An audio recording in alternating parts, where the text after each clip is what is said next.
What the hell did we just watch tonight, man?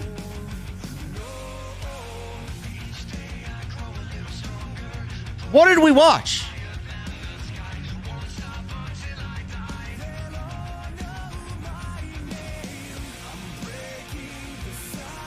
Vince McMahon and Bruce Pritchard are giving us WarGames. Their version of WarGames. And it's old school versus new school. Because, of course it would be. Of course it would be, man. You know, if it wasn't so blatant, I'd actually be sitting here telling you, wow, that's pretty cool.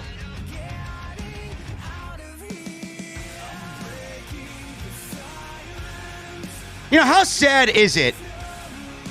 I don't know if you guys actually thought about this while I was watching the show tonight, which, to be brutally honest with you, I don't even know why I watched the show tonight. I don't even know why I'm here, man. I really don't.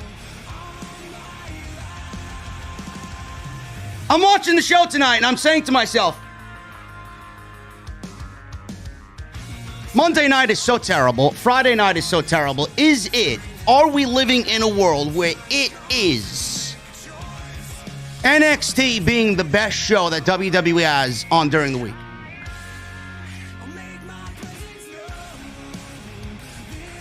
It's unbelievable, man. Hey, listen, man, stop! Listen, if you're gonna fucking change lanes, put your fucking blinker on!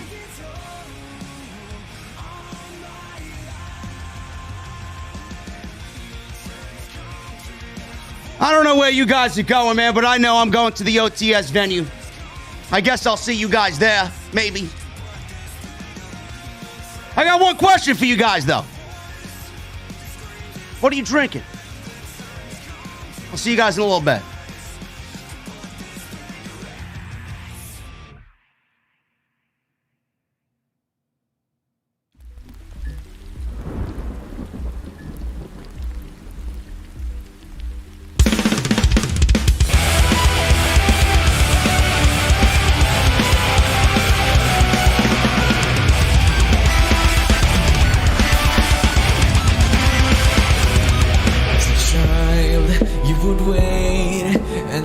From far away, but you always knew you'd be the one to work while they all play.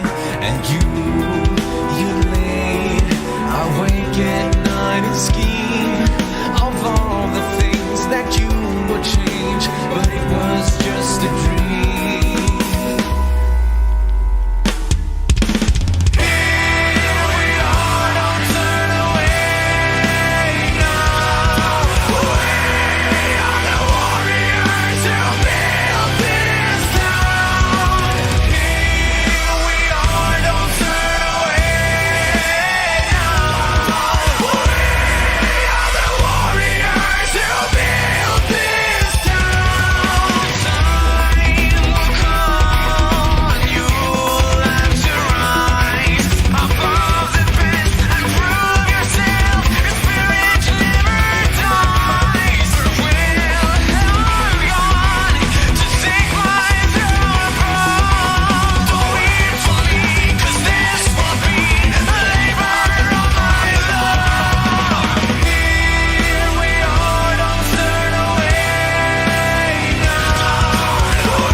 It's old school versus new school, and what I have to tell you may not sit well with the new school.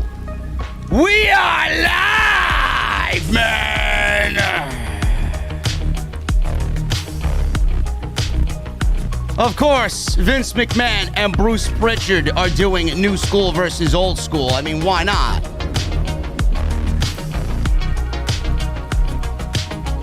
Another way to push out the Triple H that remains in NXT 2.0. I know. NXT TakeOver WarGames. The build continues with 2 WarGames matches that don't really have much as far as interest is concerned. Also, a major NXT producer / coach quits. I wonder why. And Triple H's oldest daughter has already started training to become a professional wrestler. Hopefully, she lands in Jacksonville. Ladies and gentlemen, you are watching the #1 podcast live right here in the IWC. This is your NXT post show right here on Off the Script.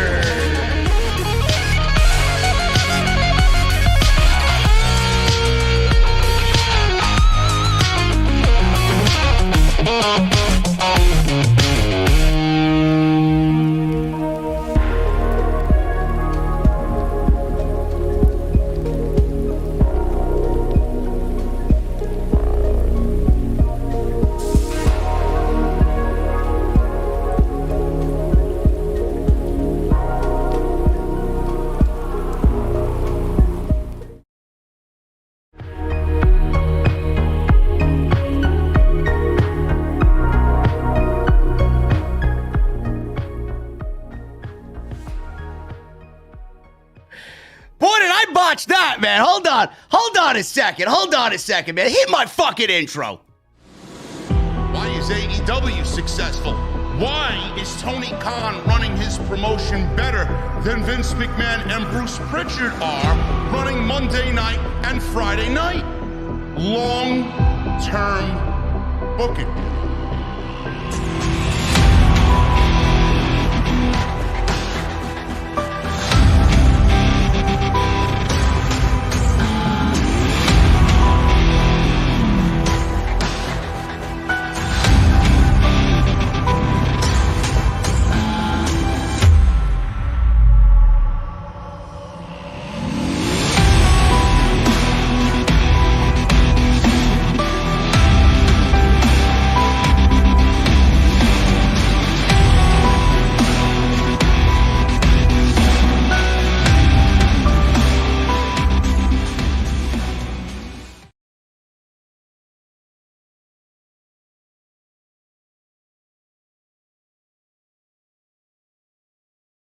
What is going on, guys? Thank you so very much for joining me right here on Off the Script. This is your NXT post show for November 23rd, 2021. I am your host, JD from New York, and this is Off the Script. Sorry for the minor botch there, ladies and gentlemen. I was actually trying to show you guys the new t-shirts that we got available on bonfire.com, courtesy of my boy Sal Rex. I wanted to show you guys what they look like, but I am not going to do that at this current time because I had a brain fart and I was in the middle of the intro of the show and I accidentally hit a different scene on my OBS and then I fucked up.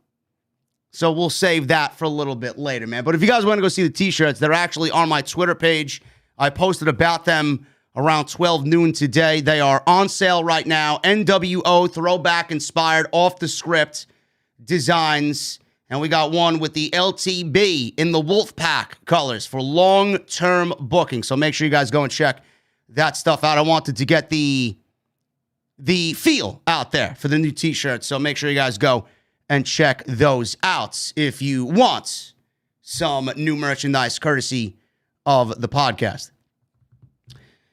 Listen, man, I wasn't really sure if I was going to come on here and do NXT, but I feel like I have to for at least the next couple of weeks leading up to WarGames.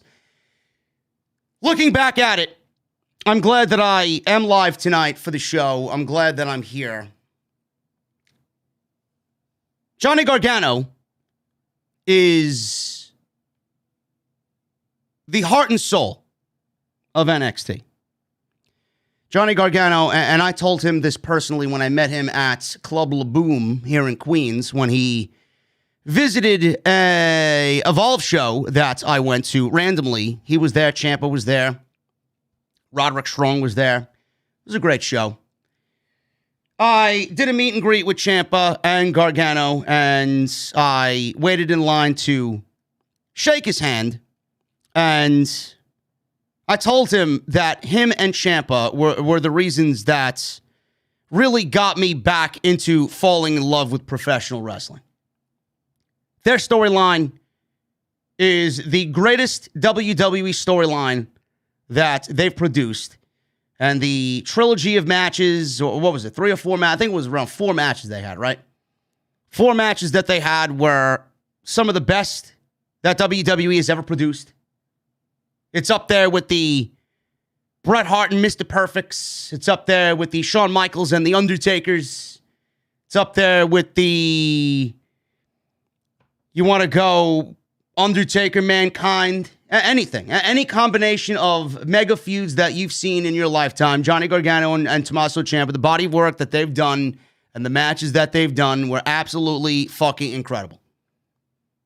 Plus, those two guys have the luxury of having Mauro Ranallo call all the action. I mean, when you got the best storyline since Shawn Michaels and The Undertaker happening on NXT with the best voice in all of combat sports, I mean, it's just a magical situation. And I don't really give a shit who thinks what or, oh, JD loves his vanilla midgets. Shut the fuck up. Go fuck yourself. Go sit yourself in a corner. Your opinion is absolutely meaningless and worthless to me. I have to watch NXT for the last couple of weeks here because I feel like Johnny Gargano is done. Johnny Gargano is going to be no more. Johnny Wrestling will live on, but not in NXT.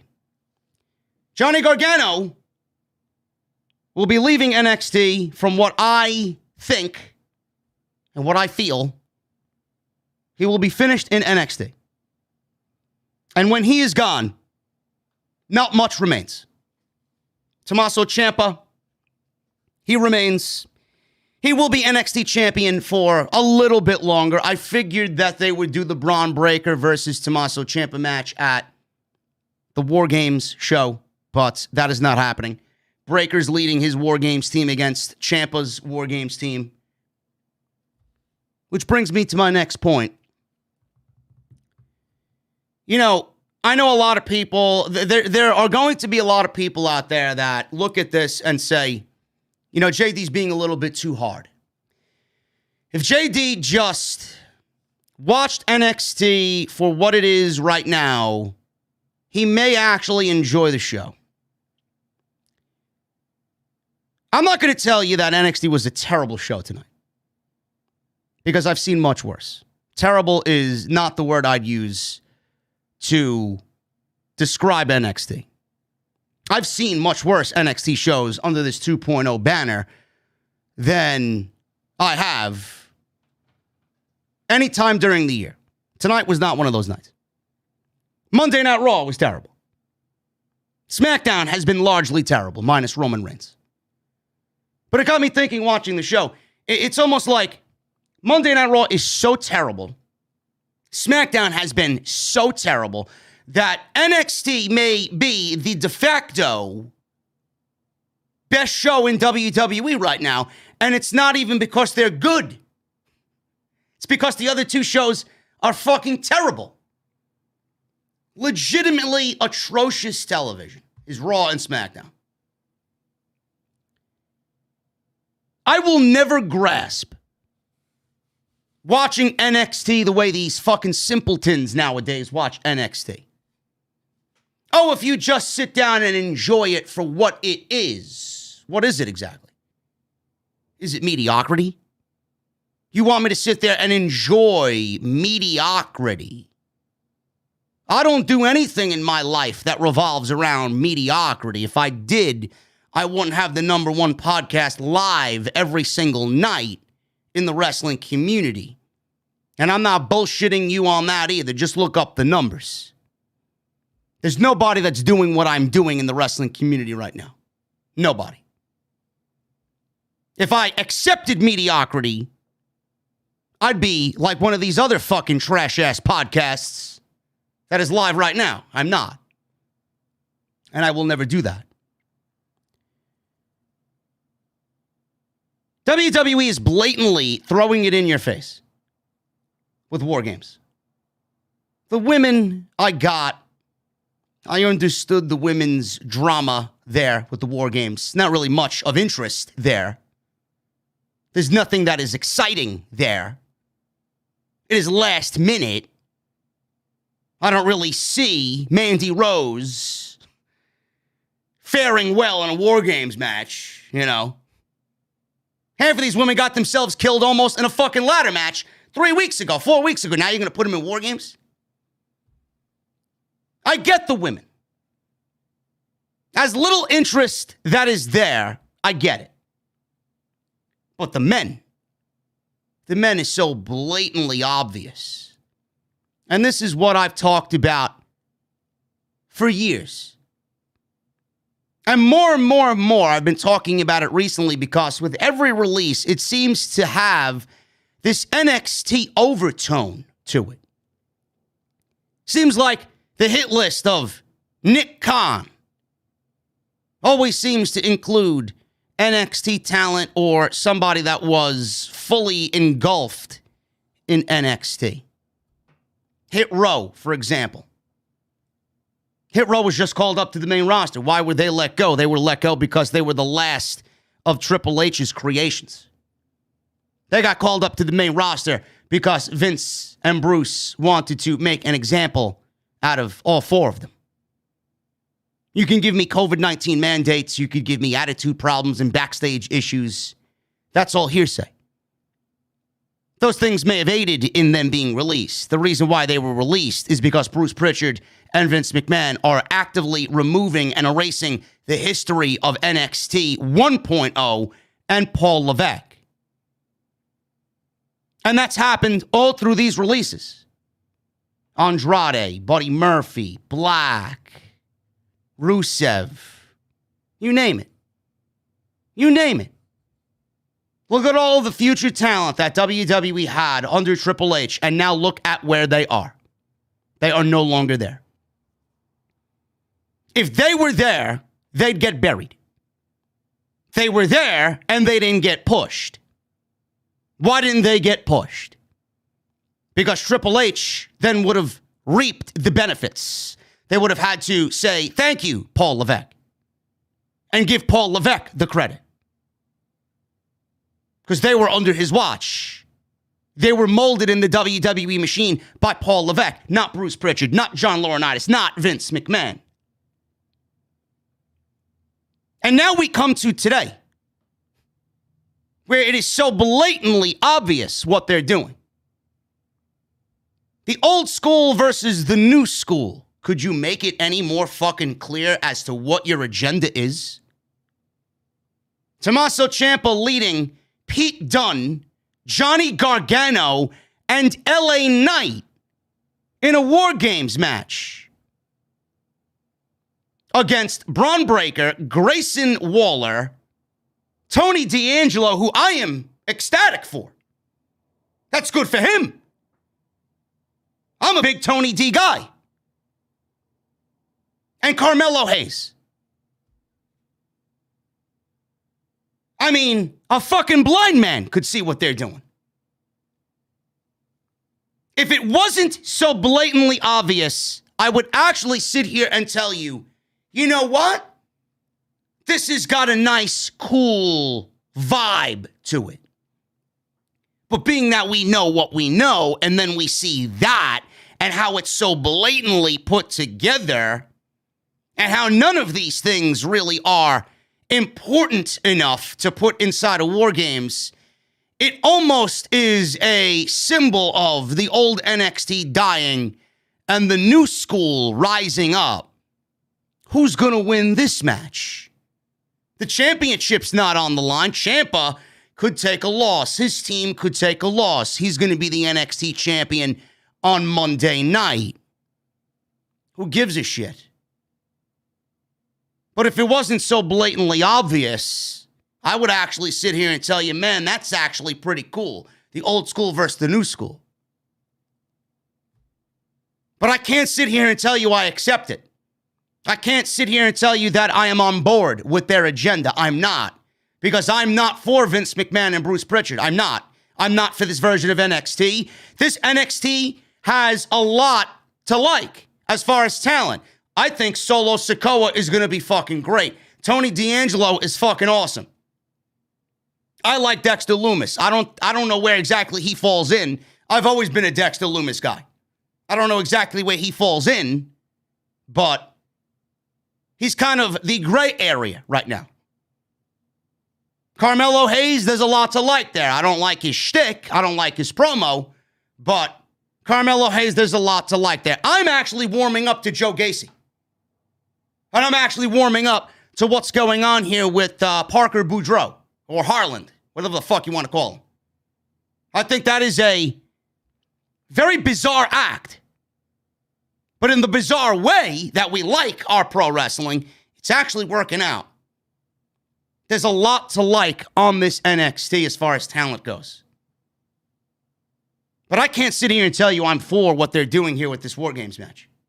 I am not for this NXT. I am not for Bruce and Vince. I stand with Paul Levesque. That's where I stand.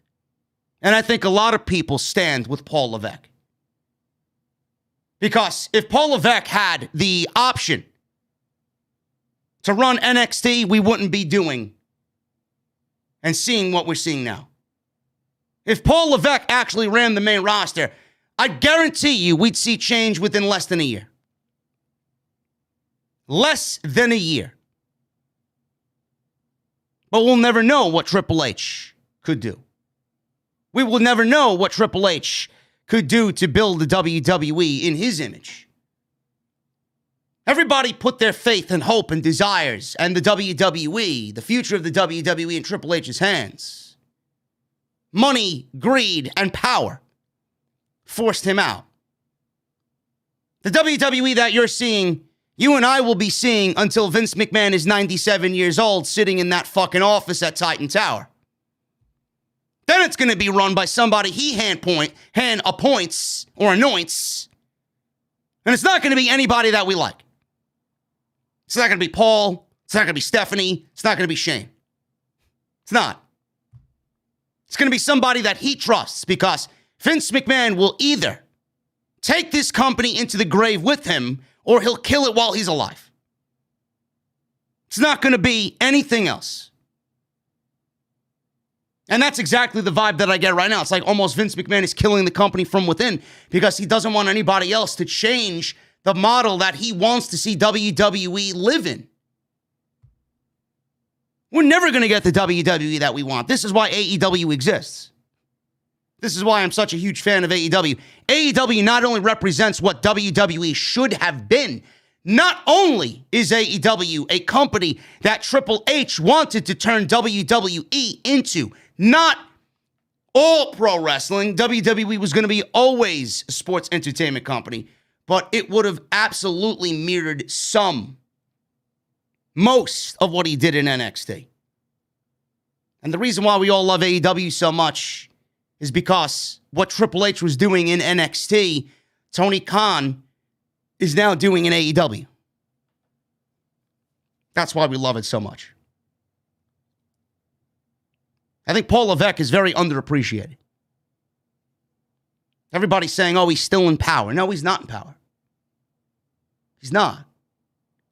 He will never be in power. Those days are long gone. I wish things were different. I really do. I wish Triple H was in charge of the main roster. I wish things would be the way that they should be with the old model of NXT, but we can't do that. We're never going to be able to go back there. That's why AEW exists. It's almost as if God himself realized, hey, this is going away, but I'm going to give you something of equal value here in Jacksonville. Everything that you guys put your heart and soul and love into is gone now. But this new company is rising up that's going to be very similar to what was just killed. I can't get behind this War Games match. The outcome is clearly obvious to everybody watching this show. WWE is going to kill the old school, and the new school is going to rise up. And NXT 2.0 is going to be one step closer to removing all of Triple H's NXT completely. His entire history is being erased slowly but surely. Guys, thank you so much for joining me on Off the Script. We got almost 1,500 on a Tuesday night. I appreciate you guys very, very much, man. Thank you so much for joining me.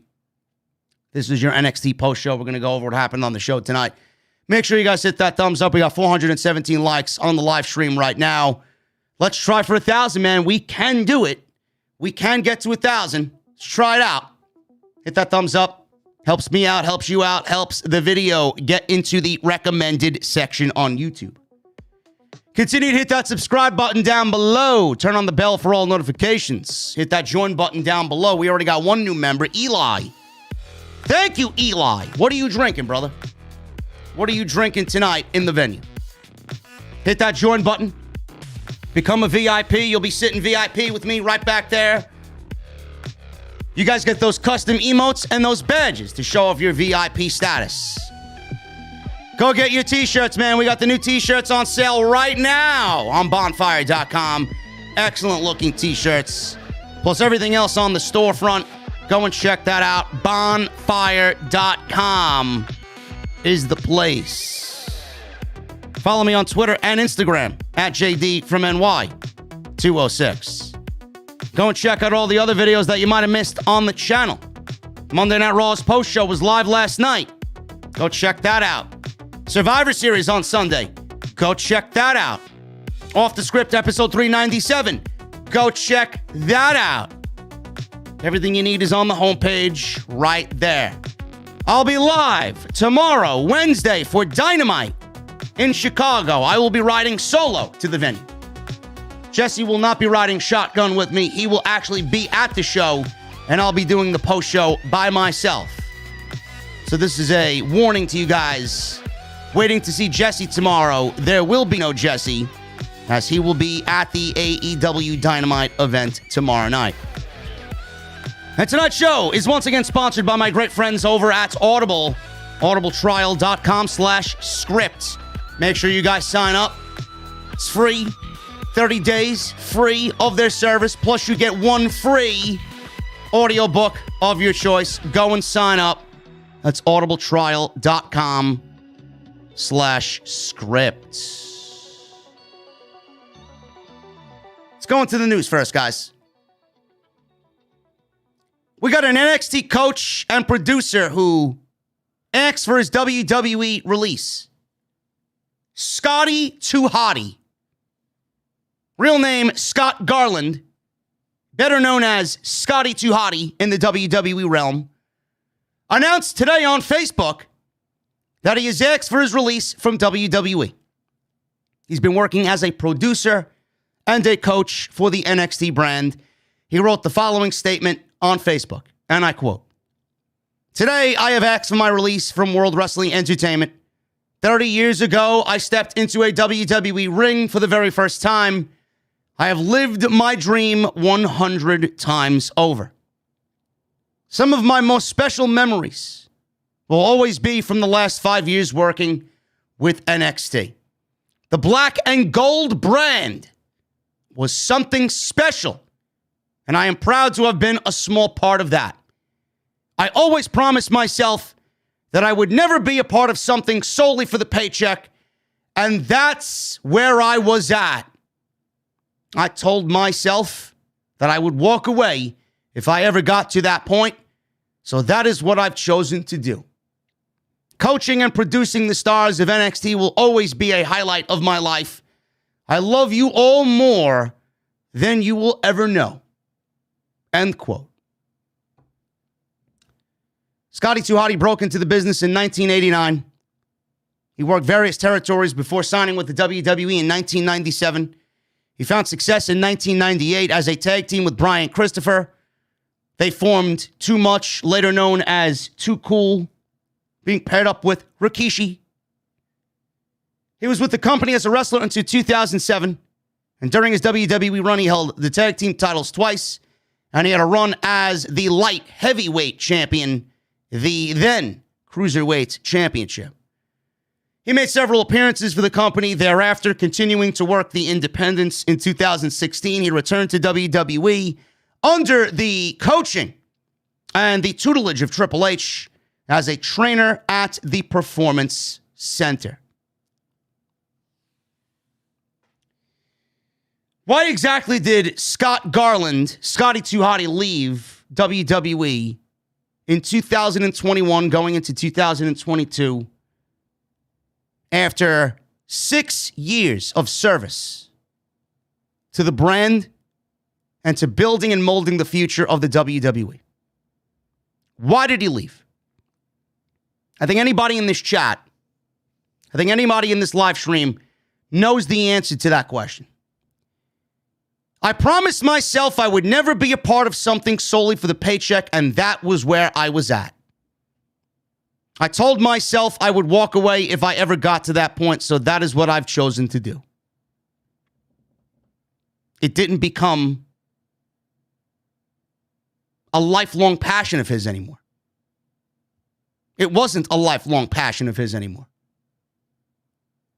It's amazing how there are people out there that genuinely support what is going on with this current version of NXT.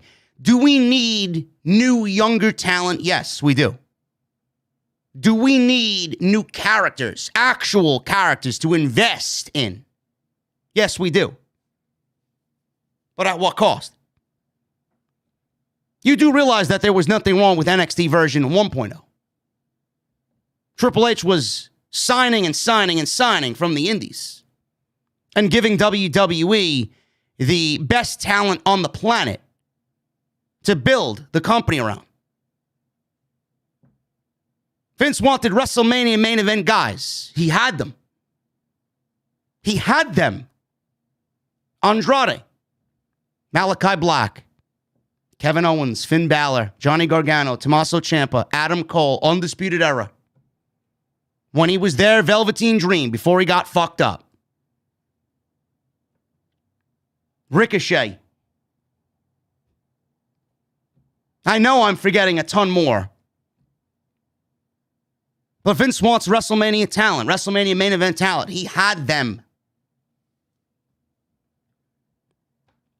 Scotty Too Hotty, Scott Garland left WWE because Vince McMahon and Bruce Pritchard killed his passion for professional wrestling. That's why he left, and that's why he asked for his release.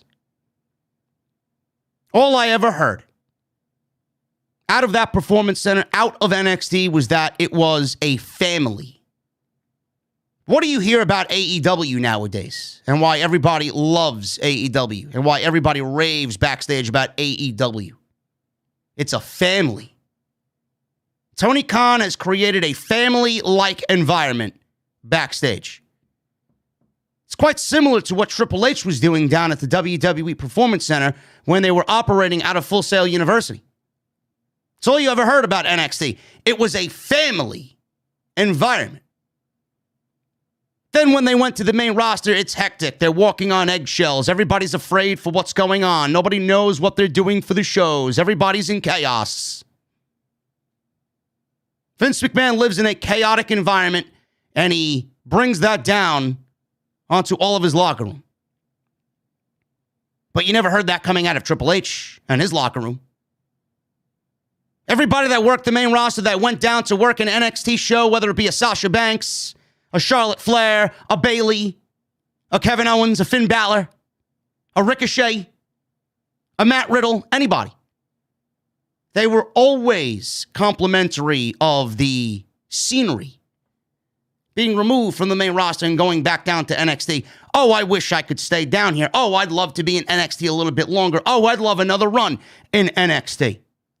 Why do you think that is? Why do you think that is? It's because things are done at a professional level in NXT. Another reason why Triple H was removed, because he continued to do things that Vince McMahon was not able to do anymore. Oh, you're creating a family-like environment? Fuck that. I can't have you spreading positivity here. I'm a fucking old senile fuck. I live in negativity. And that's what I want for my roster. Triple H wanted to keep everybody happy. A happy roster means that they're more prone to staying.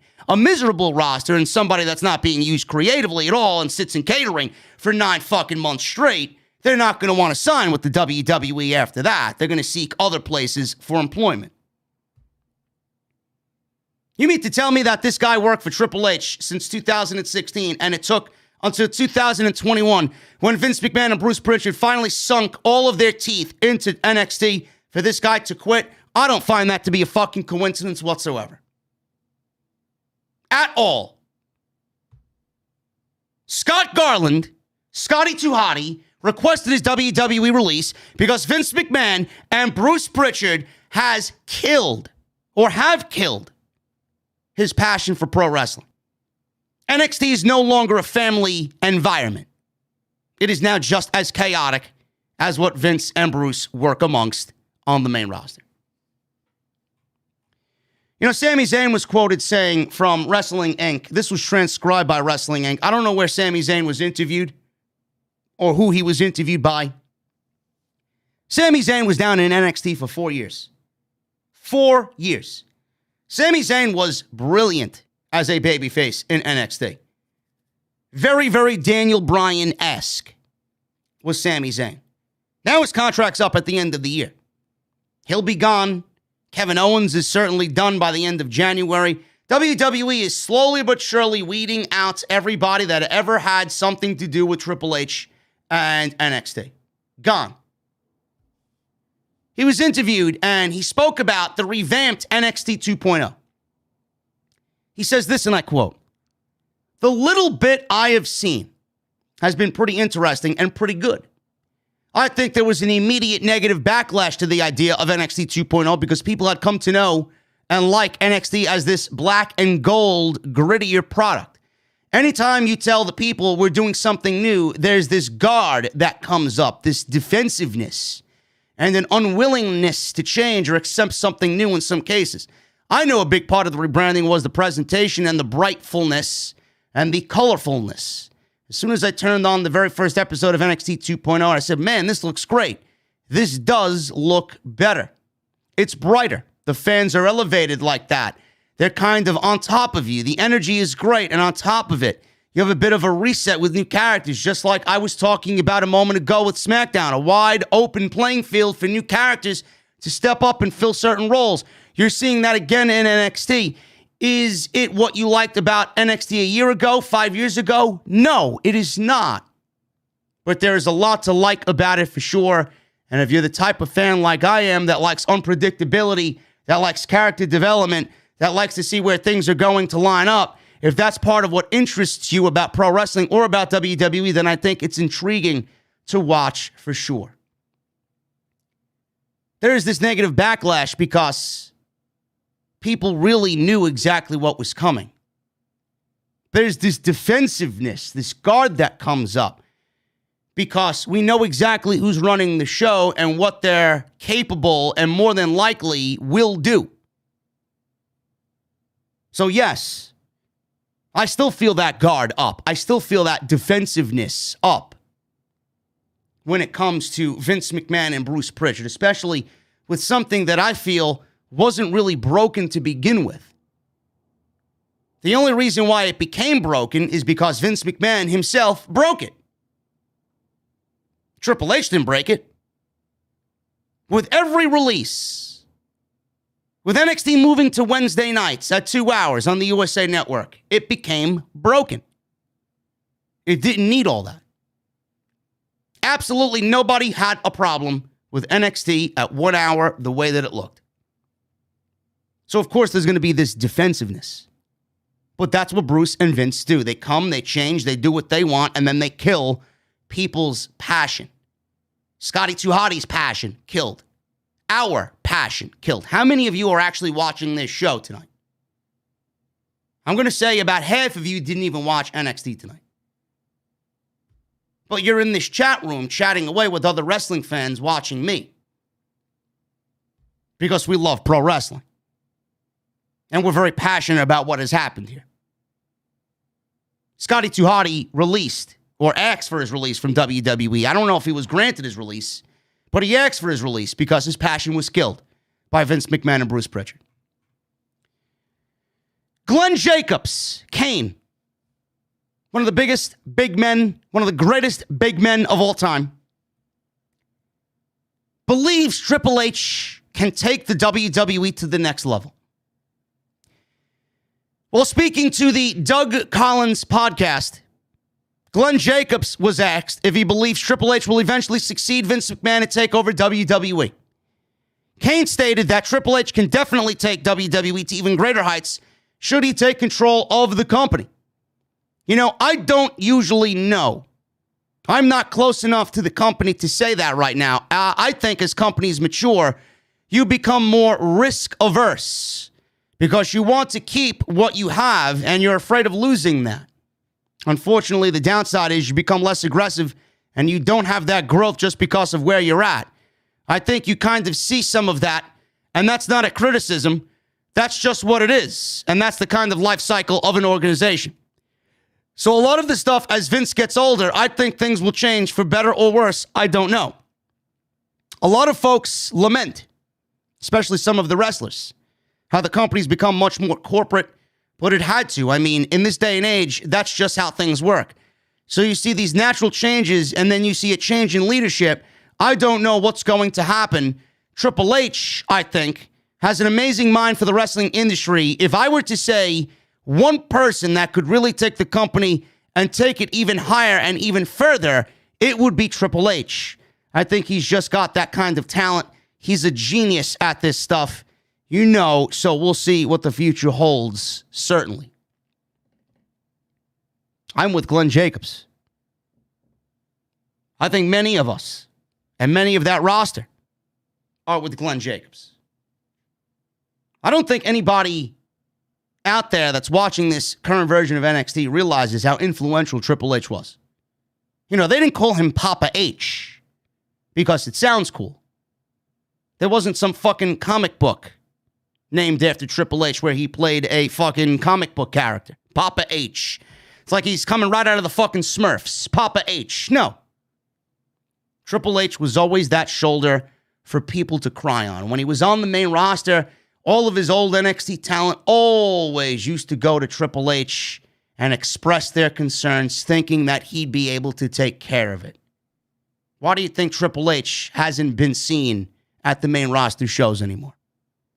Because it's not the type of environment that Vince McMahon wants backstage. The man was blackballed, the man was sabotaged, but Glenn Jacobs knows, you know, I know, everybody knows. Triple H was blackballed and removed from power because of greedy corporate suits and ties that were afraid of losing their job and their position because he was doing a better job than them. It's the corporate world, Glenn Jacobs says. It had to be that way. We'll see what happens. I don't know. I don't think Triple H is going to have anything to do with WWE in the future. Johnny Gargano. His contract status is looming.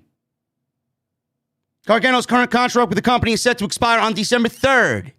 And in the most recent update, as of a couple of days ago, he has not re-signed with the company. Johnny Gargano was in action tonight in a three-way with Pete Dunne and Carmelo Hayes for the North American Championship. Speaking on Wrestling Observer Radio, Dave Meltzer said this, and I quote, "If Gargano somehow wins tonight," which he did, "that to me would be a sign that he must have signed the new contract because his deal is up on December 3rd. And he had not signed as of a couple of days ago. So he would be favored, unless that changes, he would be favored to lose in this match, be the one that gets beaten. If that happened, then I'm pretty sure Johnny Gargano would have signed with the company, but that did not happen." Meltzer previously reported in The Observer a few days ago that WWE has made a strong offer to Johnny Gargano for him to stay, which I find very hypocritical of WWE because they willingly wanted to fucking bury Adam Cole, but they want to keep Johnny Gargano from going anywhere else. Why the change of heart all of a sudden? Johnny Gargano's not 6'3". Johnny Gargano's not 240 pounds. Johnny Gargano is not under the age of 32. So what value is Johnny Gargano to the WWE? Now, I mentioned this on the podcast on Saturday. The way I would look at it, if I'm a WWE fucking management official, Bryan Danielson is in AEW. We got the next Bryan Danielson here. We got the next Daniel Bryan right here. Let's bring him up to the main roster and make him our new Daniel Bryan. I don't see that happening, though. Johnny Gargano hasn't signed with the company yet. I don't think he's signing with the company, period. The only reason why Johnny Gargano would sign is because of stability with his baby about to be born and Candice LeRae. He's adding another member of the family. But why else would he stay if not for Candice and his baby? He knows exactly what would happen to him. He knows that there's no job security in WWE if you sign a contract written up by Vince McMahon and Bruce Pritchard. For all we know, Johnny Gargano could accept this offer, Candice LeRae could have their baby, and then they'd both be fired by the end of next year. Not really what I would anticipate if I'm Johnny Gargano and Candice LeRae, if they say, hey, we want to make you a strong offer, we value you very much, and we want to keep you. I think Johnny Gargano is definitely in the know of what would happen to him. Look at what happened to everybody else that he's worked with. Keith Lee, Adam Cole, Karrion Kross, Ricochet, you name it. Where are they now? That would be the same fate for Johnny Gargano. Johnny Wrestling is going where pro wrestling is number one, and that is AEW. So is Kyle O'Reilly. There's a reason why Bobby Fish was signed to AEW. Nobody really understood why Bobby Fish came in as a lone gun in AEW. Now, as we see the weeks go on, now we know why Bobby Fish was brought in, because they all knew Kyle O'Reilly was soon to come in. So AEW's already tremendous tag team division is going to get even more tremendous. And Adam Cole certainly has a play in bringing his good friends over into AEW. Now all we need is Roddy. Johnny Gargano was not re-signing with the WWE.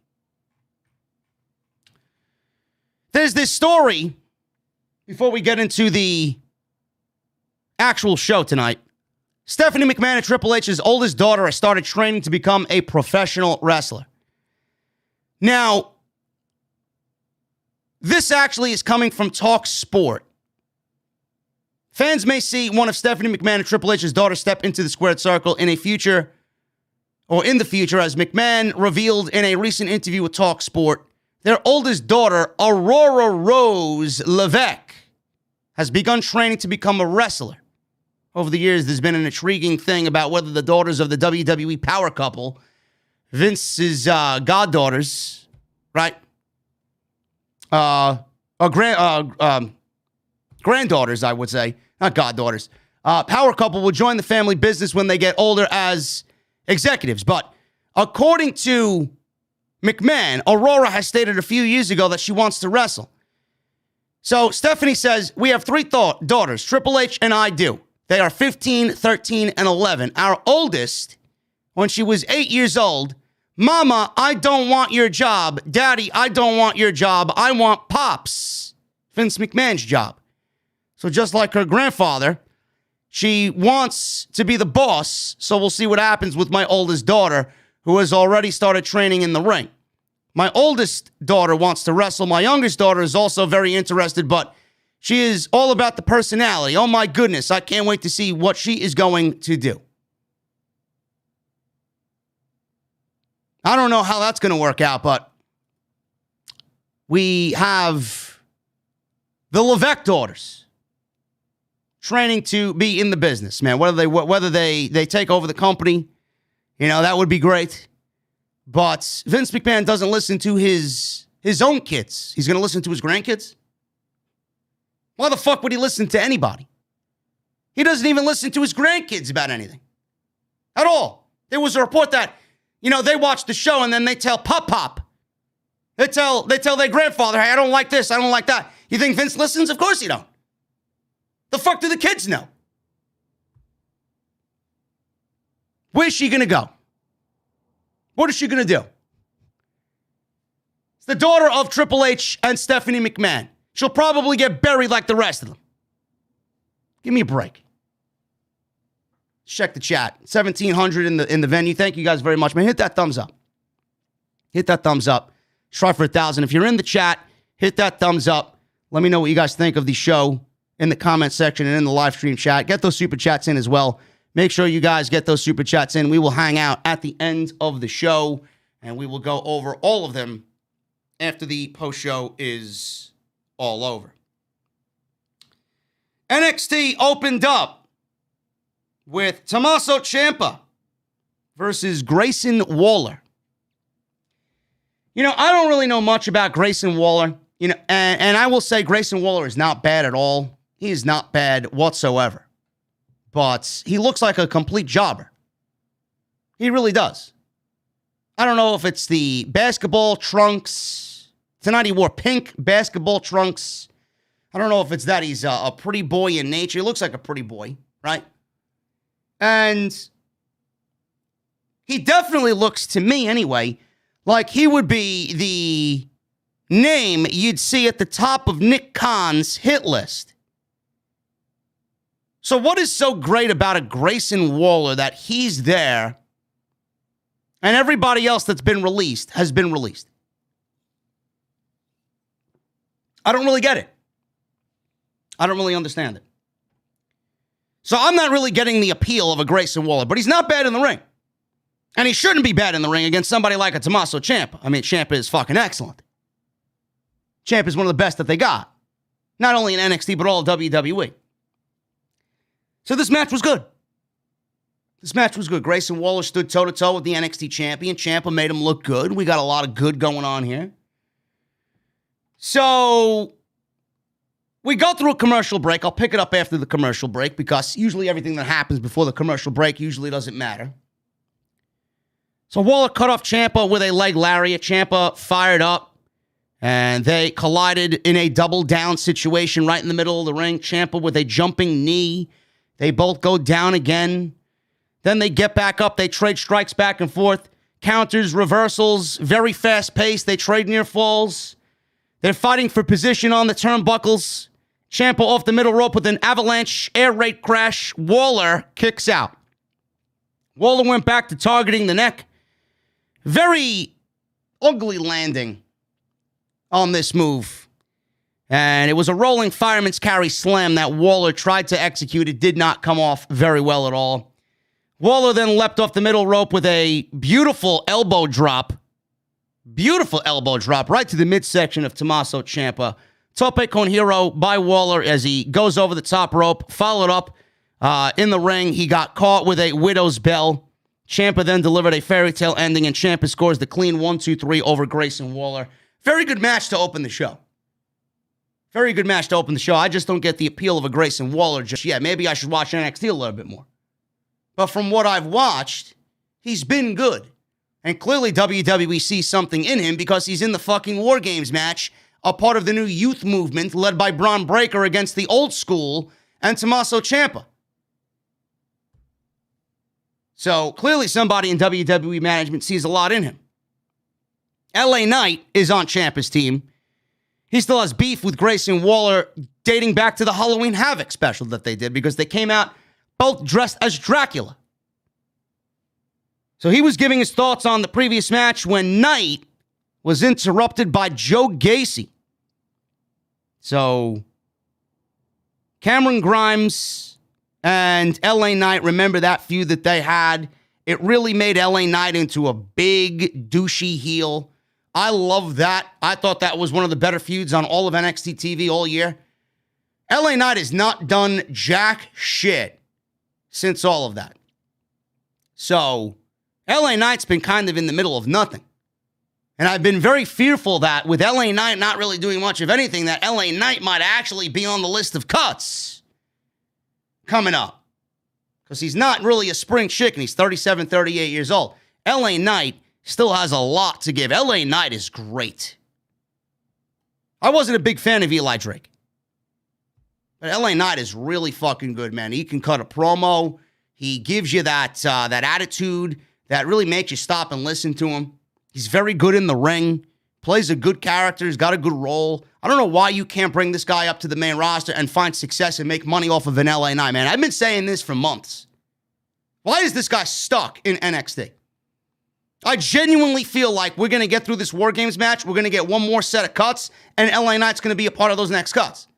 I just have this weird fucking feeling. Him and Santos Escobar.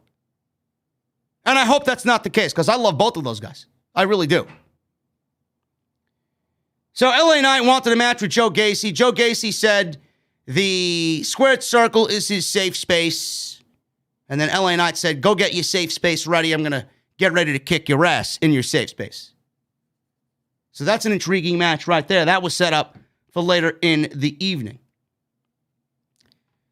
We got Toxic Attraction, who clearly isn't doing much of anything to generate interest on this show. WWE's going younger and bustier.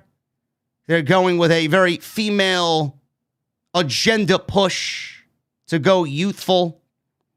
Toxic Attraction was walking backstage. JC Jane was there with Gigi Dolan. They whined about WarGames and their opponents. Dakota Kai was there as well in the back. She joined them for a nice brisk stroll through the locker room area. And they all passed through the backstage area where someone was breaking a bunch of shit. There was a bunch of debris all over the place backstage, and it ended up being Kaylee Ray. And she showed up there with a baseball bat, and she was looking at them as they continued to walk away. And Kaylee Ray has made it very well known that she wants Mandy Rose and a shot at the NXT Women's Championship. Cameron Grimes, he was in the ring for a promo. I caught up on last week's NXT. The one thing I did like about NXT was the poker game in the middle of the ring. I did enjoy that very much. I am a huge Duke Hudson fan. Not only because I'm a big poker guy.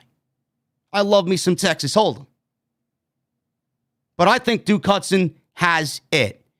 I want to see more of what he can do in the ring. I really do. He's got the attitude. He's got the gimmick. He's got that cockiness that a heel needs to have. I'm liking what they're doing with Duke Hudson. I really am. And I enjoyed the poker game with Cameron Grimes. I thought it was different. And it was cool. Who doesn't like a nice, chill game of poker? And then it ended up being Duke Hudson powerbombing Cameron Grimes right through the poker table. I love it. Awesome stuff. But at the end of that segment last week, Duke Hudson cut the beard and cut the hair of Cameron Grimes. Now, there was a report several weeks ago that Vince McMahon wanted to take Cameron Grimes and put his own spin on it because Cameron Grimes, the way you see him, Cameron Grimes, the Southern boy, $1 million man-esque Cameron Grimes, right? Cryptocurrency and buying GameStop stock and spending money all over the place and throwing money everywhere and bamboozling with the $1 million man. That was all Triple H. Cameron Grimes now needs to go back to the drawing board with Vince McMahon and Bruce Pritchard. And what do you think the first thing is that they wanted to do? I thought they were going to do everything all at once. I thought they were going to shave this guy's head. I thought they were going to cut his hair, cut his beard. I thought they were going to shave this guy's chest. Vince McMahon tends to not push guys with hairy chests because maybe he thinks that they're not television appropriate with all of that man hair on his chest. How did that go for Killian Dane on the main roster? You guys remember Killian Dane and Sanity? Killian Dane, a part of Sanity, was a fucking savage. When Killian Dane made it to SmackDown and Sanity made it to SmackDown on Friday night or Tuesday night, whenever the fuck they were on when Sanity was on, what did Vince McMahon do? Vince McMahon didn't have him shave his chest. Vince McMahon put a fucking singlet on him to cover most of it up. And then he proceeded to fire all of the group. So chest hair isn't really a thumbs up thing for Vince McMahon. Shave the head, cut the hair, shave the beard. They wanted to change Cameron Grimes. And then they paired him with Grayson Waller. There was another thing. Oh, he can't get the women. He's not good with the women. He's got no game with the women. Using Tinder apps and Bumble apps and dating apps or whatever the fuck he's using. And maybe I thought he was going to shave his hair or shave his chest, cut his beard, go all pretty boy like Grayson Waller just to get the ladies. And I thought that was going to be the initiative for Vince McMahon to say, you know what, let's change his character altogether. And then we didn't see it. We didn't see it. We waited. I'm like, all right, maybe they changed their minds for better. And here we are now. He got his hair cut by Duke Hudson. And now all of a sudden, we are looking at a Duke Hudson versus Cameron Grimes match at WarGames. And it's now hair versus hair. You think Duke Hudson is losing this match? You think Duke Hudson is shaving his head? Duke Hudson is a huge Vince McMahon guy. He was a Vince McMahon guy when he worked the PC while him and Shane Thorne were being scouted by MVP. Remember that? When they were on the main roster? Now he's back in NXT. He was in the breakout tournament. He's got this new gimmick. And even more so now, he's a Vince McMahon guy. Why would anybody expect Duke Hudson to shave his hair and lose this match? Cameron Grimes is going bald. And I don't know how I'm going to be able to handle that. Goodbye, Cameron Grimes. To the moon. Nice knowing you. I don't know, man. I don't know. So Duke Hudson appeared on the Titantron after this Cameron Grimes promo, which Grimes was crying. Cameron Grimes was actually crying, talking about his humble beginnings. Said Duke Hudson humiliated him and embarrassed him. Duke Hudson was getting his hair cut, and he said, listen, I did you a favor. You look good. I snapped some sense into you, and I gave you a haircut. You should be fucking thanking me.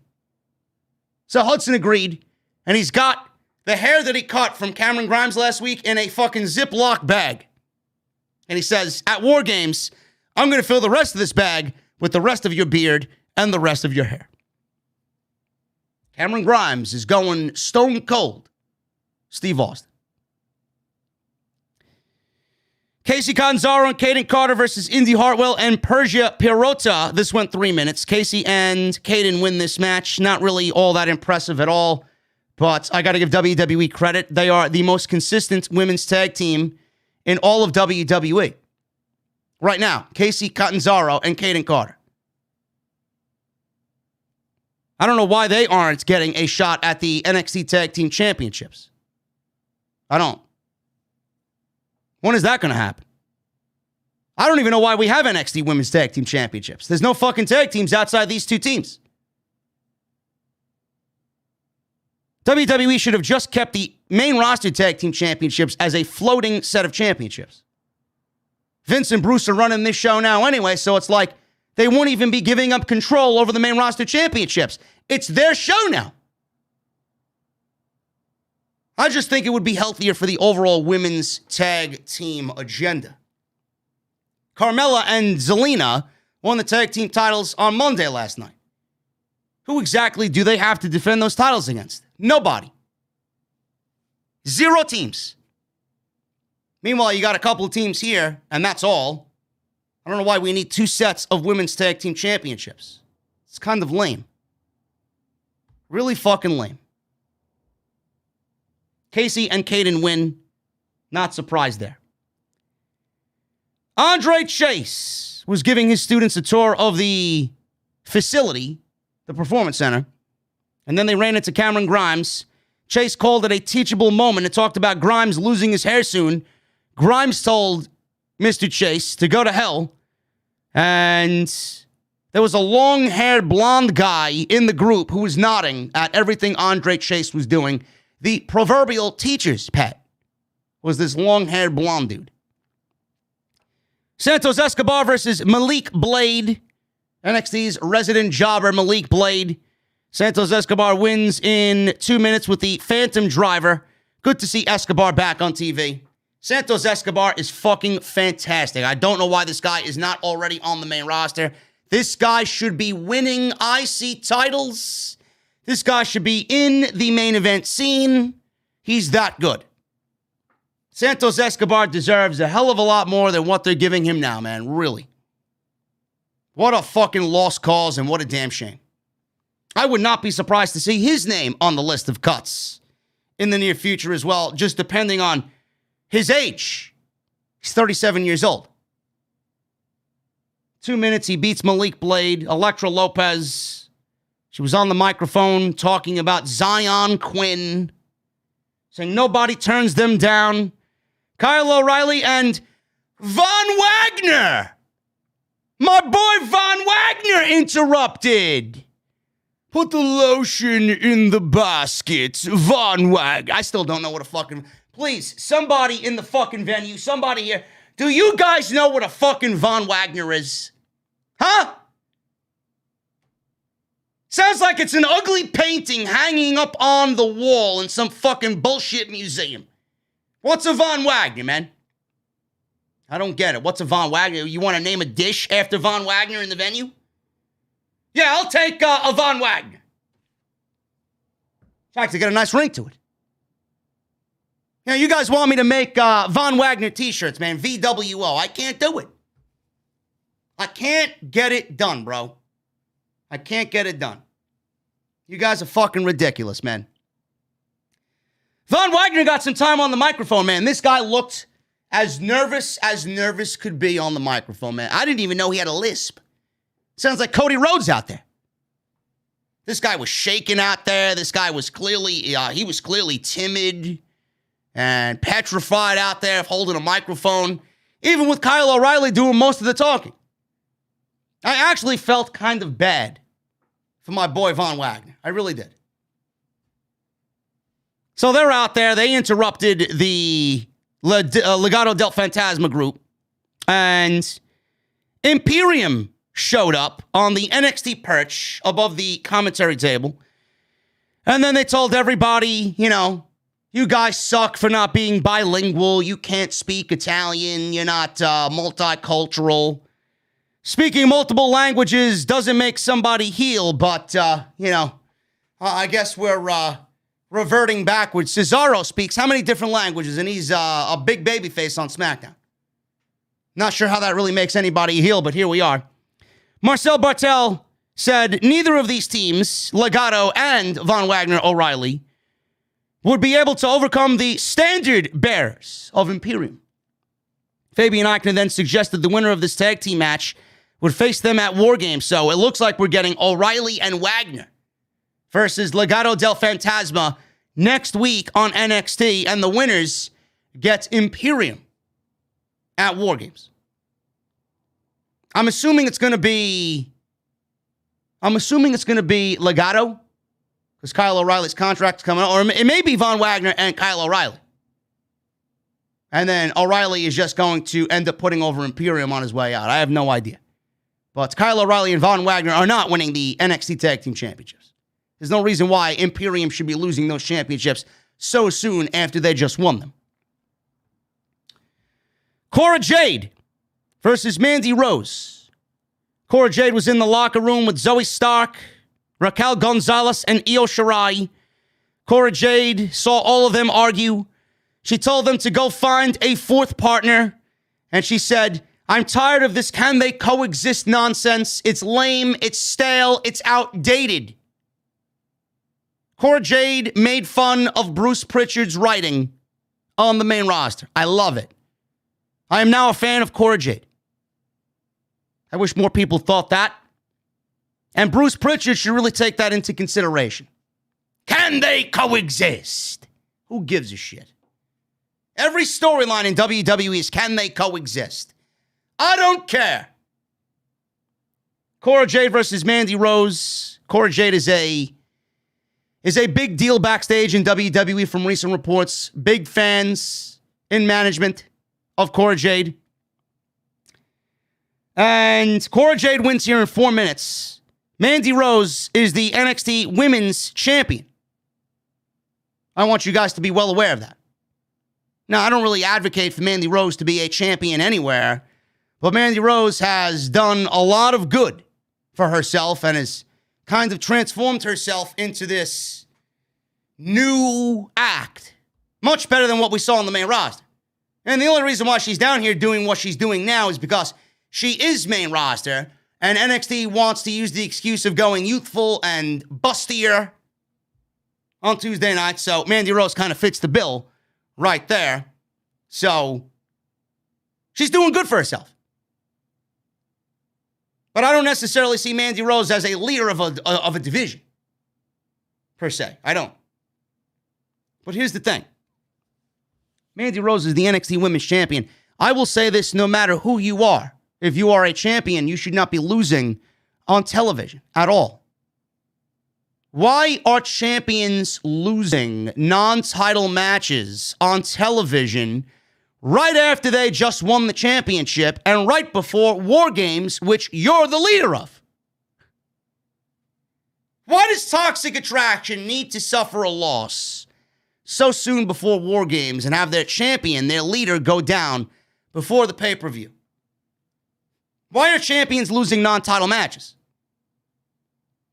If you don't think Vince McMahon and Bruce Pritchard are running NXT, this is all the proof in the pudding that you need. Where do you see this happen most frequently? On Monday night. Where do you see this happen most frequently? In second place. Tuesday, not really. Friday, yes. But now it's filtering on into Tuesday. Because Vince McMahon and Bruce Pritchard are running Tuesday night. They're running Tuesday night NXT. You know, you never see Tony Khan beat a champion on TV in a non-title match. Only when it's absolutely necessary. The Young Bucks lost a tag team title match, non-title. They lost a non-title tag team match, but it really didn't do anything. And people were like, oh, well, JD, why didn't you criticize AEW? Because the Young Bucks lost a tag team match and they were the champions. Yeah, but the thing is, we don't see AEW beat their champions on fucking television every single week. That was once in 2 years. Spare me the fucking bullshit. This is a regular occurrence on Monday and Friday night. So shut the fuck up. Why is it happening here? You know who else wouldn't beat champions on a random episode of NXT in a non-title situation? My good buddy Paul Levesque. He wouldn't beat champions. I don't remember the last time Paul Levesque beat a champion of his on NXT version 1.0 in a non-title match. How often did he do that? Rarely. If not ever. No, but we get to see it here. Now, you may not be a fan of Mandy Rose, but I don't advocate for fucking champions to lose non-title matches no matter what. Bullshit. It devalues the title, it devalues Mandy Rose, and it makes Toxic Attraction look weak. But I get, you got to build Cora Jade up. There are other ways to do that. That's why you're a creative writer. So creatively write better television. Joe Gacy cut a promo. Harland was there. Joe Gacy showed up for his match with LA Knight. Grayson Waller came out of nowhere and jumped LA Knight, and they fought to the back. So the match between Joe Gacy and Mr. LA Knight was not going to happen thanks to Grayson Waller. So Gacy sat in a chair instead and talking about fixing things around NXT. All of a sudden, Diamond Mine's music played and the entire group came out. Malcolm Bivens said he took their spotlight last week. And there they were returning the favor since Ivy Nile has a match coming up next. I'm a big fan of Ivy Nile, man. She looks great. Kacy said he took issue with Roderick Strong's name containing toxic masculinity. And the cruiserweight division is triggering him by promoting exclusivity. It's body shaming. The cruiserweight's weight limit is body shaming the rest of us. Bivens told the Creed brothers to take out Mr. Gacy, but he backed off, or they backed off, I should say. The Creed brothers backed off. Bivens backed off because Harland came into the ring. And Jesus fucking Christ, man, I would not want to be down a dark alley with Harland standing there wearing his Nails-inspired jumpsuit. Remember Nails, the big boss man Nails? Right? Remember that? This guy looks like a mixture of Nails and fucking Michael Myers. I don't know what they're doing with this guy, but Jesus fucking Christ, does he got the look of a psychopathic fucking freak down. And for some weird reason, man, you know, there's a lot of upside to this Joe Gacy fucking character that he's doing. I absolutely hated this thing when it first came out. I shit all over it. You're taking political bullshit and applying it to a show where we want to watch the show and escape everything that's happening, all the politics and all the fucking political beliefs and all the shit that you see on the news and in the real world. Why are you bringing that shit onto my wrestling show? But this, tonight, I've been slowly but surely warming up to the act because I don't take it serious. I don't take it serious. Because I see that Joe Gacy has been given a gimmick. He's got to get it over. And he's got to upset people. And he's got to have his facial expressions on point. He's got to have his body language on point. He's got to have the language that he uses and the tone and his voice that he uses on point. And now he's got Harland, who does not look like the type of person that would take any of his bullshit accepting his bullshit. It's a weird fucking dynamic, man. It really is. And I actually am warming up to it. If you asked me 2 months ago, not even 2 months ago, let's go back 6 months ago, a year ago, 2 years ago, Triple H had the cruiserweight division on NXT. You got Leo Rush, you got Drew Gulak, you got Angel Garza, you got all these guys, Kushida, right? Got all these different guys in the cruiserweight division. Humberto Carrillo, Kalisto, Sin Cara, all these guys, right? All these cruiserweights that they got. Lindsay Dorado, Grand Metalik, Cedric Alexander, whatever the case may be, right? You got all these cruiserweights. They had a specific cruiserweight division, and they had a division specific for those guys to compete in. They were all under 205 pounds. Buddy Murphy, Ali, right? All these guys. 205 or less. That was a division that fit the bill.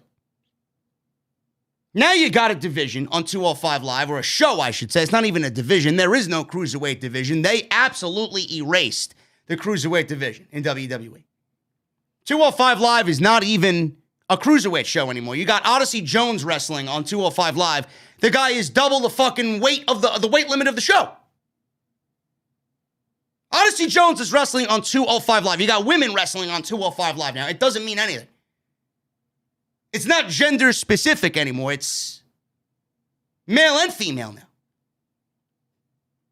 Then you got Joe Gacy coming out here saying the division is promoting exclusivity and the division weight limit is body shaming the rest of us. And then he challenged Roderick Strong to a Cruiserweight Championship match at WarGames. 2 years ago, if you did this segment and this gimmick to the Cruiserweight division, I would have shit all over it. But you know what? I don't care. I don't care anymore. So I'm accepting it for what it is. They don't care. I don't care. Roderick Strong is only there because He's got time left on his contract. If Roderick Strong was a free agent, I'd say he'd end up bouncing as well. This Diamond Mine gimmick is going to go on with or without Roderick Strong. Believe me. He is not their top priority. The Creed brothers and Ivy Nile are their top priority. Diamond Mine is going to live on when Roderick Strong is gone. But Joe Gacy not being a 205 Live athlete or a cruiserweight guy challenging for the Cruiserweight Championship, I don't care. Because there is no Cruiserweight division. It's gone. So why am I going to sit here and complain about somebody that's not a Cruiserweight challenging for the Cruiserweight Championship? It's all over. In fact, I hope Joe Gacy wins the fucking title. I really do. I hope Joe Gacy beats Roderick Strong, because I know Roderick Strong is going to bring that man to the best match of his fucking career, and I hope Joe Gacy beats Roderick Strong for the Cruiserweight Championship. I do. And you know what? I could absolutely see it happen. Because I feel like this War Games is a symbol of the war internally between Triple H and Vince McMahon. It's War Games. In every sense of the word, you're looking at the old versus the new. Out with the old, in with the new. That's exactly what War Games is. It is a symbolic message of the internal turmoil that Triple H and Vince McMahon have been going through for the last 2 years, and now it comes at a culmination, at a boiling point for War Games. That's exactly what's going on. I hope Joe Gacy wins the fucking Cruiserweight Championship. MSK. They're on a road trip to find the shaman. I don't know what they're doing with MSK, but they are not funny at all. They were doing some skit where they were pulled over by a cop because they were driving 7 miles an hour. They straight up stole some jokes from fucking Tommy Boy. The movie Tommy Boy with David Spade and Chris Farley, one of my favorite comedy movies of all time. Jokes from Tommy Boy where they assumed they were speeding, but the cop said they were going 7 miles an hour. That's in Tommy Boy. Nash Carter teased opening his fanny pack. Nobody knows what's in this fanny pack. And then they wanted to get rid of the evidence, and they were afraid they were going to get caught. But all of a sudden, you see another car speeding down the highway, and the cop says, you know what? I got other business to take care of. I'm going to let you guys go and get off with a warning. These guys were built up as Triple H boys, and now they're nothing more than fucking comedy geeks on NXT, and they're not even funny. Not even funny. Tommy Boy sucked. Eric Newton, if you weren't a fucking channel member, bro, you'd be benched till tomorrow. Holy shit. Eric Newton says the movie was awful and it wasn't a good movie or a comedy. Bro, you are out of your fucking mind, bro. Holy shit. Ulyssa Leon versus Ivy Nile. Ivy Nile wins in 2 minutes. She did this beautiful dragon sleeper where she had her arms interlocked behind her, man. When I tell you this dragon sleeper looked absolutely brutal. Holy shit, man. I hope she keeps that as her finishing move from this point on, man. That looked legit. Absolutely fucking devastating. I loved it. Eric Newton says he was 8 when he watched Tommy Boy. No wonder he says it sucked, because he was a fucking young idiot. Now you gotta go and watch it as an adult, bro. Go and watch it. Black Sheep was also good too. Was that comedy line from Black Sheep? Or was it Tommy Boy? What was the movie he did? Chris Farley did another movie. I thought it was the funniest of all three that he did. He did it with Matthew Perry from Friends. What was that? What was that movie where he was like an explorer? I don't know what the fuck the name of the movie was, man. He was an explorer, and Matthew Perry was his sidekick in the movie. I always forget the name of it, man. Such a great fucking movie that was, too. I thought that one was funnier than Black Sheep. I really did. I'm waiting for somebody to say it in the chat, man. Now, whole 9 yards. Almost Hero. Yes. Was it Almost Heroes? Yes. That was a great fucking movie, man. That was a great fucking movie. Beverly Hills Ninja was good too, man. Beverly Hills Ninja was fucking hilarious. Now you got me going down the fucking Chris Farley rabbit hole, man. I mentioned this fucking Tommy Boy joke. It's in my fucking notes. Or Black Sheep joke. Man, Chris Farley was fucking great, bro. So many good movies. Anyway, Ivy Nile. Great stuff with that Dragon Sleeper. I want to see more of that. The Grizzled Young Veterans. They lost to Brooks Jensen and Josh Briggs. What the fuck are they doing to the Grizzled Young Veterans, man? Zach Gibson and James Drake. These guys are fantastic. And they lost to these two jobbers. These wannabe fucking smoking gun wannabes. These APA wannabes. Oh my goodness. Gibson cut off a tag attempt with a headlock. Jensen hit a backdrop. Gibson yanked Jensen to the heel corner and tagged. Drake cut it off, but Jensen hit a backdrop, tagged Briggs. Briggs took care of both guys. Hit a splash, fired himself up. Corner elbow by Briggs. Drake faked a leg injury, got called out. Briggs and Jensen hit the high-low on Drake, and that was it. I don't know what they're doing with the Grizzled Young Veterans, man. It's either you move them up to the main roster or you just fucking let them go.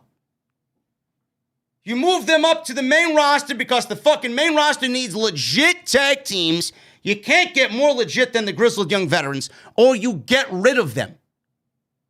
Why is a team like this, a decorated team like this, losing to two jobbers like Brooks Jensen and Josh Briggs?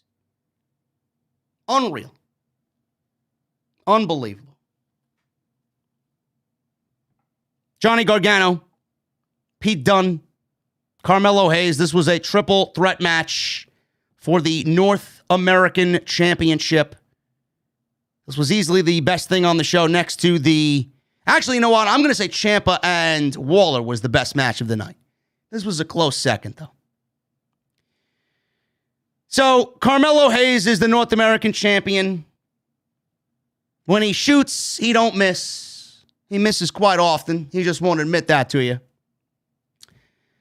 So, Gargano is playing a babyface.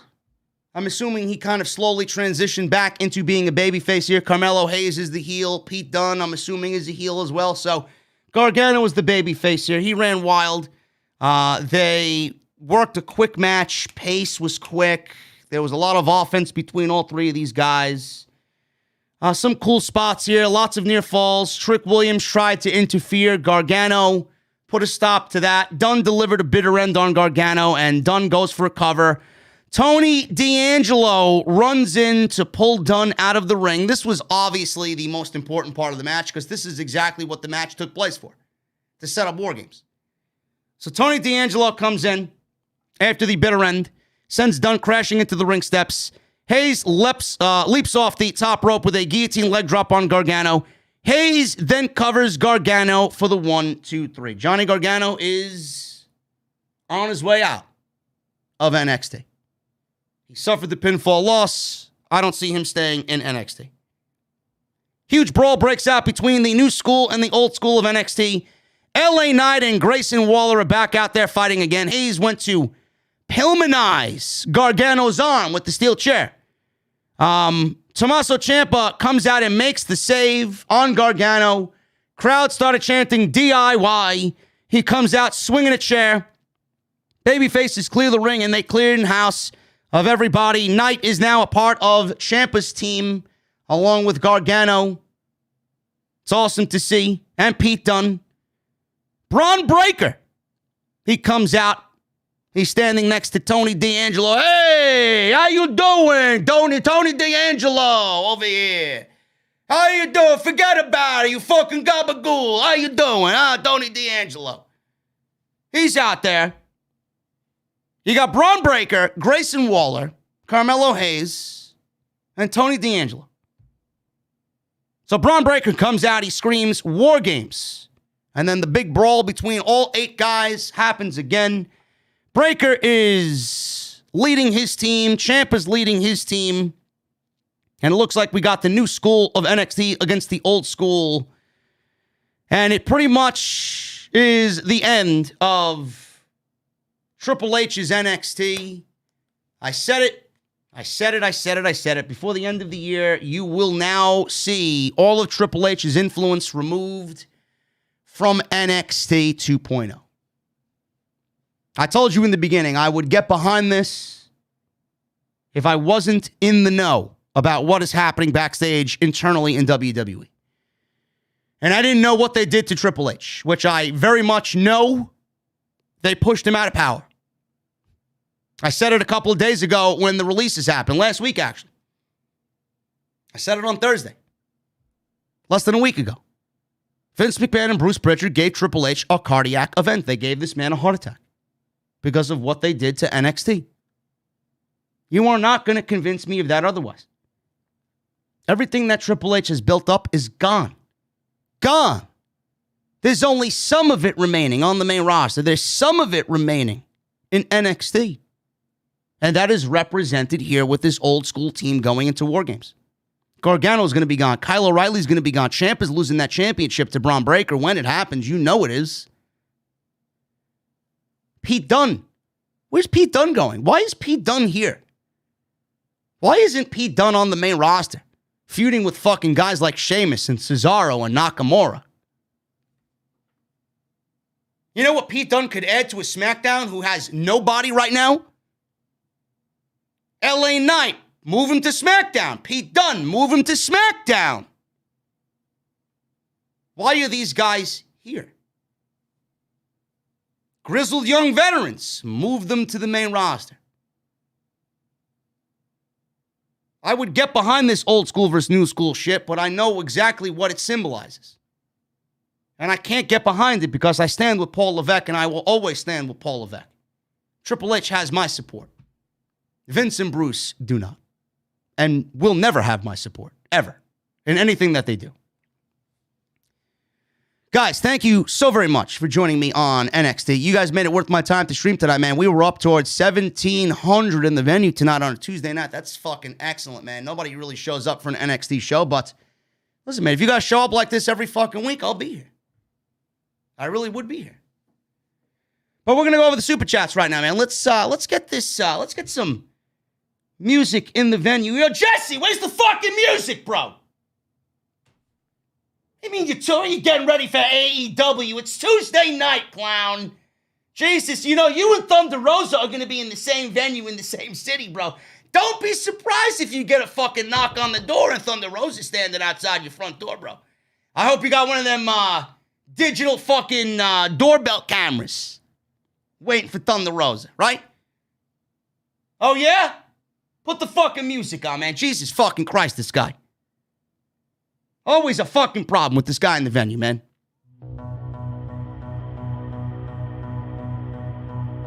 Anyway, hit that thumbs up, guys.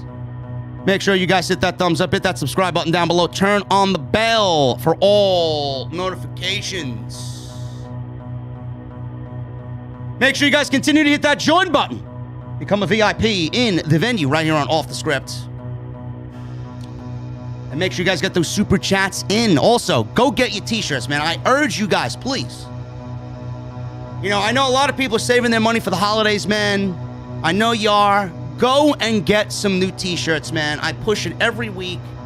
Bonfire is the place. We got some brand new throwback t-shirts. I want to see you guys, when I meet and greet you guys, I want to see these shirts worn proud. We got the NWO throwback shirts, black and white, and the Wolfpack. The OTS one and the LTB, the long-term booking. Wolfpack design, now available on Bonfire. So go and check that out. And go check out all the other videos that you might have missed on the channel, man. All on the homepage right there. It is last call. So let's get into the super chats right now. Lauren Hutton with a $2 super chat. NXT is dead, she says. Love the new intro and the song. Thank you, Lauren. We are actually doing the rework on the new design. Sound effects, we got lightning, we got rain and wind and thunder all coming. It's going to be great. It's going to be great.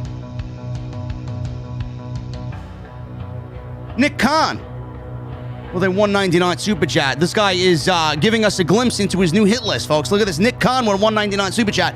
Ricochet, Gulak, Gable may be next. Just a reminder, he says. Thank you, Nick Khan, man. I appreciate you stopping by the venue, bro. Is that all you're worth, $1.99? Huh? Mr. Billionaire with his $7 million fucking Paradise Mansion with a $1.99 super chat? Come on, bro.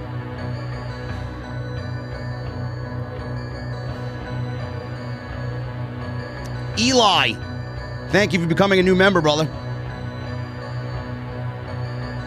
Marcus Gunn with a $2 super chat. Scotty too Hotty asked for his release today, JD. Yes, Marcus, we went over it right at the top. Hopefully I answered all of your questions. Trayvan Garrick with a $4.99 super chat. Hey, JD, got a joke for you. What's the difference between a burning dumpster filled with horse crap and all 3 WWE programs? Nothing. AEW, save us. Trey. I hope stand-up comedy is not in your future.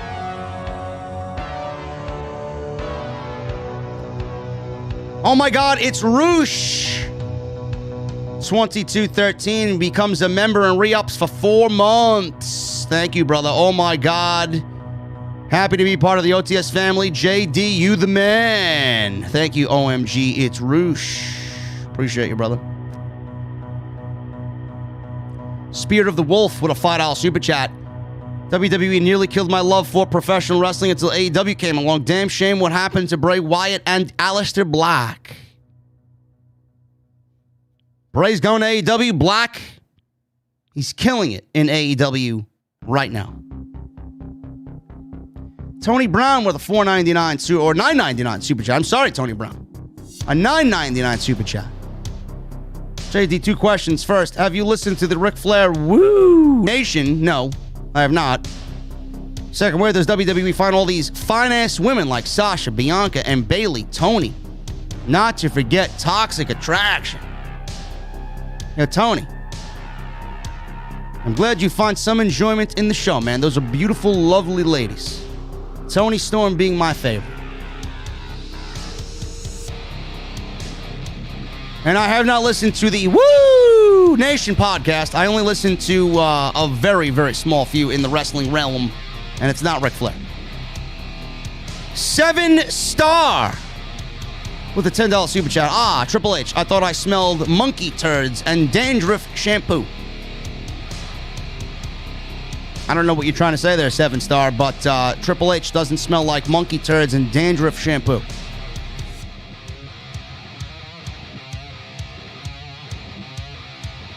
Cloud Slevin. Looks like a T. I thought it was Cloud Steven. I don't want to fuck your name up, man, with a $50 super chat. Cloud Slevin. Thank you for the 50 bomb, brother. Vince is having these wrestlers run around like children looking for a damn egg. It's sad, bro, but I guess to Vince, this is pro wrestling. Keep doing what you do best, JD, and that's keeping it real. Thank you, Cloud. It's a lot of money, brother. Thank you very much.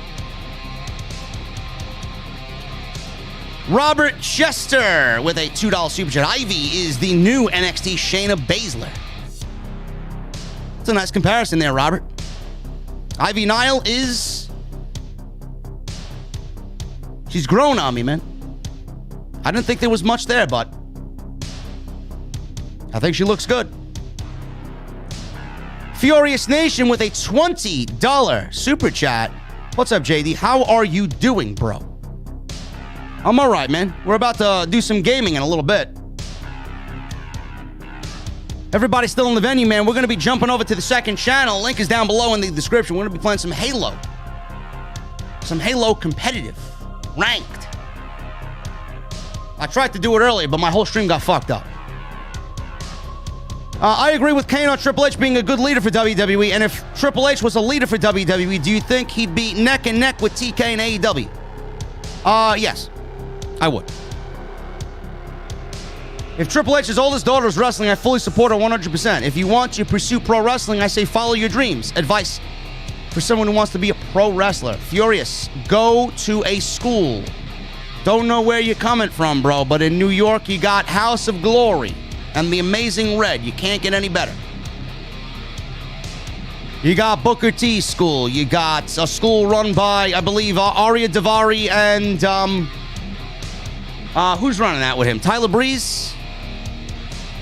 Or, what's his name? Mr. Kennedy? One of them. The Dudleys run a school. There's so many wrestling schools for you guys to go and visit and train. You gotta be passionate about it. You gotta leave your mother's nest and go do your thing. The Undertaker with the $2 super chat. Chris Farley's best SNL skit. Taker, I'm going to be brutally honest with you, man. I don't watch SNL. I think it's absolute garbage comedy. Especially now, man. It's all politically driven, just rubbish. It's trash. Furious Nation with a $5 super chat. What are your top 3 favorite Undertaker matches, WrestleMania matches? Mine are HBK, Batista, and Edge at WrestleMania 25, 23, and 24.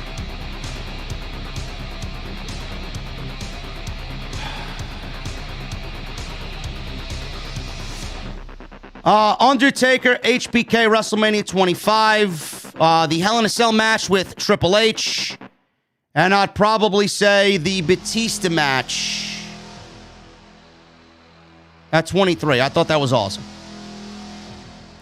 Cam G with a $10 super chat. The Omos thing you do is hilarious. I knew you would have a field day when he won the Battle Royal. Omos!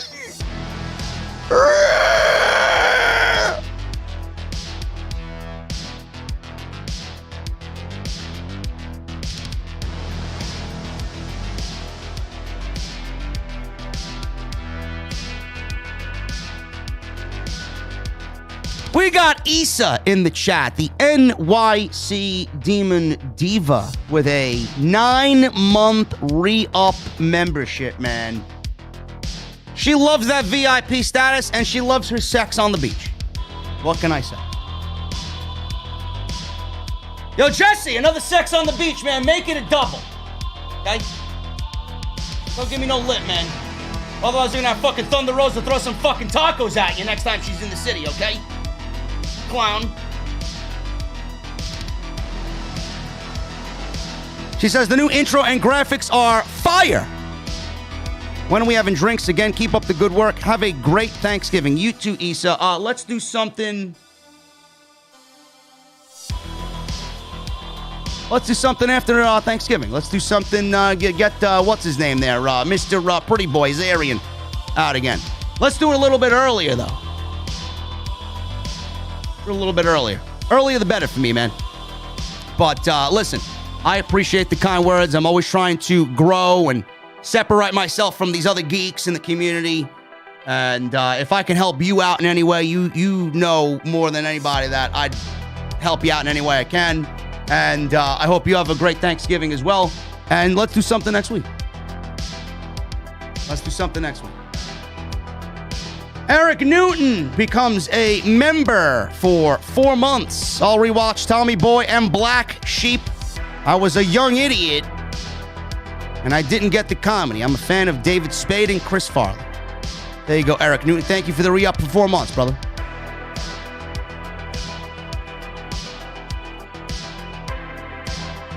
Metalhead for Life with a $4.99 super chat. Says, keep it up. Thank you, Metalhead for Life. Magician Sapphire with a $10 super chat. I feel so bad for Triple H. They massacred his pride and joy and stripped away his creative control. I hope I'm wrong, but I don't see NXT lasting long term. I don't see it lasting either, brother. That's the sad thing.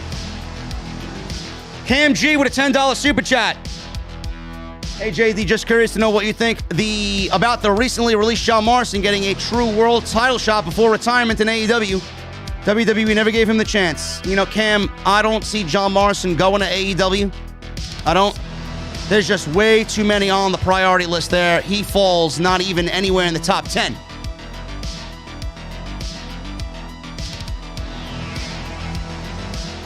Listen, House of Glory's open. We would welcome him with open arms. The Gary Sphere with a $5 super chat. I wanted to show some love and say the new intro is awesome. I enjoy some good media design and appreciate what you do to give back to the community. Gary, thank you so much, bro. I appreciate that, man. Shayla becomes a member and re-ups for 10 months. I wonder how the WWE superstars feel about playing second fiddle to a gold egg for 2 nights. I'm pretty sure they don't like it, Shayla. The gold egg is ridiculous. It's childish. It's lame. It's words I cannot use on social media.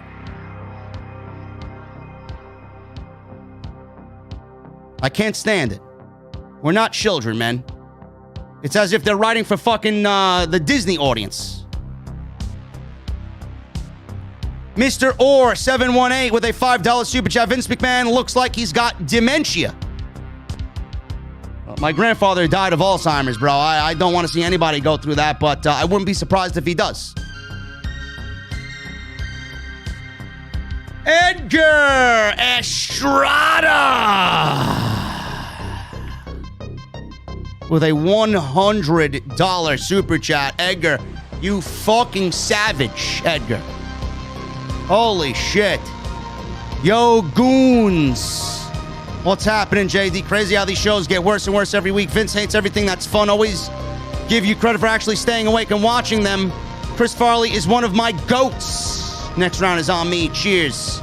Jerry and the OTS fam. OTS for life. Edgar, I love you, brother. Always, always, always, man. You're a fucking beast. Edgar with the $100 super chat in this very early morning on Wednesday. Horatia with a $5 Canadian. Triple H is one of the greatest wrestling bookers ever. Prime NXT is top 3 wrestling eras. Absolutely 100% agree. And if you don't think he'd do that to the main roster, man, you're a fool. Ernie Vasquez with a $1.99 super chat. I didn't watch NXT, but stopping by for the fun. Come on in, grab a cold beverage, and take a seat, Ernie. Boogie Down with a $4.99 super chat. What's up, JD? Any advice for someone breaking into the business? Thank you, and have a great Thanksgiving, sir. What type of business are you doing, Boogie Down? All I could say is, if you want to be a pro wrestler, there are plenty of schools that will teach you better than I can give you advice. And if you want to break into the indies or do something in the business, start going to a bunch of shows in your area. Look at what wrestling shows are coming to the area. Go to them. Make friends. Make acquaintances. Get to know people on the show. Get to know people who work in the company.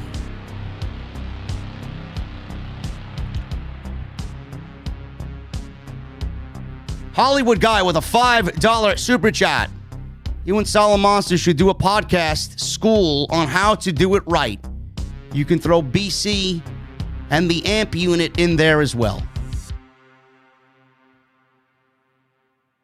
Bro, we got, we got Solid Monster doing commentary with me at the House of Glory shows, man. Honestly. I don't think Solid Monster wants to work with anybody, and quite frankly, I don't blame him. I don't really blame him. Him and I are lone wolves. We work better alone. I'm sure he would not mind doing a show with me in a round table forum fashion, but I think Jason is doing his thing. I'm doing my thing. There's no reason to mess that up. Guys, we're about to get out of here, man. We are about to get out of here, bro. I have to go out to the car. Obviously, I got to go out to the car. Get ready to hit the highway, man. You guys know what time is coming up, right? You guys know what time is coming up. It's about time I exit the venue, bro. I gotta hit the highway. You guys have been great, man. You guys have been great. I'll be back tomorrow solo. I'll be back tomorrow solo. Jesse is not doing the AEW show with me at all. He will be in Chicago. He will be in the arena for Dynamite.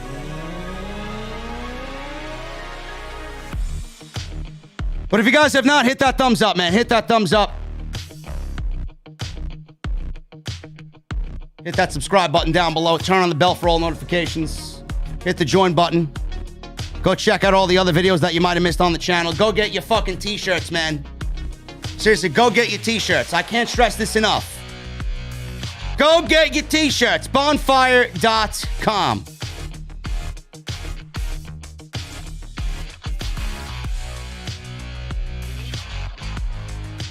Follow me on social media as well, at JDfromNY206. It's Twitter and Instagram. And make sure you hit that subscribe button and turn on the bell for all notifications, man. Jesus fucking Christ, it's raining out here, man. I don't know why I got the fucking window down. Got water fucking coming into the car, bro. Jesus Christ. Can I drink while driving, man? Let me see. Can I drink while driving? Yeah. That's how you do it, bro. Anyway. All right, guys. I'm about to jump over to the second channel. We're going to be playing some Halo. Maybe we'll jump onto COD Vanguard, depending on how terrible Halo is. Link for my second channel is down below. Hopefully, I see you guys over there. I may still be in the car. I may still be in the car, man. I don't know. Anyway. I'm about to get out of here, man. I need two things from you right now. Number one, I need those guitar emojis in the chat. And number two, if you got them, not only do I need those guitar emojis, but I need those Mustang emojis as well. And when you hear that guitar solo, come on, man, because I'm going to pump the stereo up right now. I need that music on max. I'll see you guys tomorrow for AEW Dynamite, and I'll see you guys on the second channel for Halo, man. I'll see you guys later.